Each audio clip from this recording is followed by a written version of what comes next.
Anand general hospital ખાતે નાગરિકો માટે વિવિધ આરોગ્યલક્ષી સેવાઓ ઉપલબ્ધ. કિડની ફેલિયર દર્દી માટે વિનામૂલ્ય ડાયાલિસિસની સુવિધા ઉપલબ્ધ.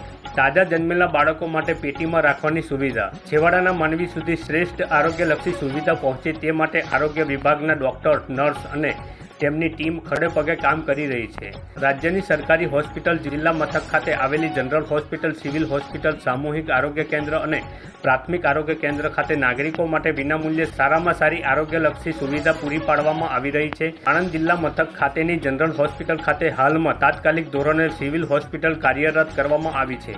આ હોસ્પિટલ ખાતે ઉપલબ્ધ સેવાઓની વાત કરતા સિવિલ સર્જન ડોક્ટર અમર પંડ્યાએ જણાવ્યું કે આ હોસ્પિટલ ખાતે નાગરિકો માટે ઉપલબ્ધ સેવાઓમાં જનરલ મેડિસિનમાં તાવ, શરદી, નિમોનિયા, દમ, asthma, dengue, malaria, anaemia, blood transfusion, iron સુપોજ વગેરે. જ્યારે જનરલ સર્જરીની જરૂર પડે તો સારણગાંઠ, ભગદર, મસાજ, સુન્નતનું ઓપરેશન, સ્તનની ગાંઠ, એપેન્ડિક્સનું ઓપરેશન, ચરબીની ગાંઠ વગેરેની સુવિધાઓ આપવામાં આવે છે. તેમજ અન્ય સુવિધાઓ આણંદ ખાતેની જનરલ હોસ્પિટલ ખાતે ઉપલબ્ધ છે, જેનો લાભ આણંદ જિલ્લાની જાહેર જનતાને મળી રહેશે તેમ ડોક્ટર અમર પંડ્યાએ વધુમાં જણાવ્યું છે.